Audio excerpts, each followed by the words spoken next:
Mesdames et messieurs les journalistes, mesdames et messieurs, permettez-moi tout d'abord de m'incliner pieusement devant la mémoire de tous nos martyrs civils et militaires, maliens et étrangers, tombés sur notre sol, victimes d'attaques lâches et barbares, celles de Koulongo, de Djoura, de Ogosagou et de tous les villages endeuillés ces derniers temps. Je vous prie d'observer en leur mémoire une minute de silence. Les attaques contre les lieux de culte sont une nouvelle forme d'abus de l'autorité publique. Nous y avons assisté le vendredi dernier contre les Zawiya hamalistes à Bamako. La détérioration de la sécurité dans le centre du pays est une raison pour nous alarmer. L'ampleur de la violence a atteint des seuils jamais vus.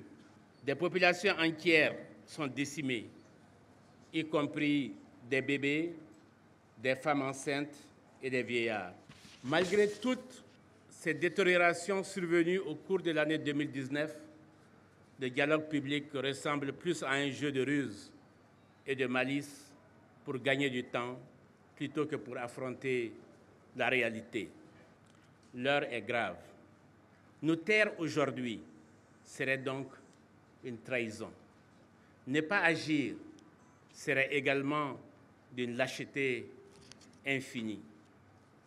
Mesdames et messieurs, ayant pris la mesure de tous les périls qui assaillent notre nation sur les plans sécuritaires, politiques, sociaux et économiques, nous avons accepté malgré tout d'ouvrir la porte du dialogue.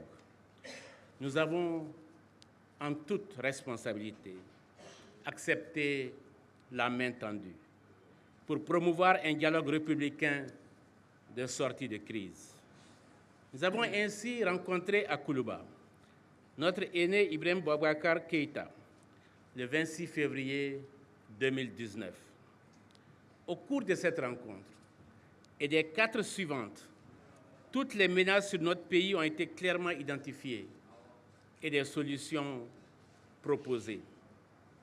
La plus urgente était la tenue indispensable d'un dialogue politique national, inclusif, pour permettre à tous les Maliens de se parler afin de sauvegarder l'essentiel. En analysant ces différents éléments, il apparaît indéniable que notre démarche sincère, patriotique et volontaire de décrispation du climat politique n'a pas rencontré d'écho. Nous ne serons jamais complices d'une quelconque impuissance ou indifférence face aux tueries en masse en cours au centre du Mali, face à la détresse des enseignants, des médecins, des magistrats, des cheminots et de toutes les couches sociales de notre pays.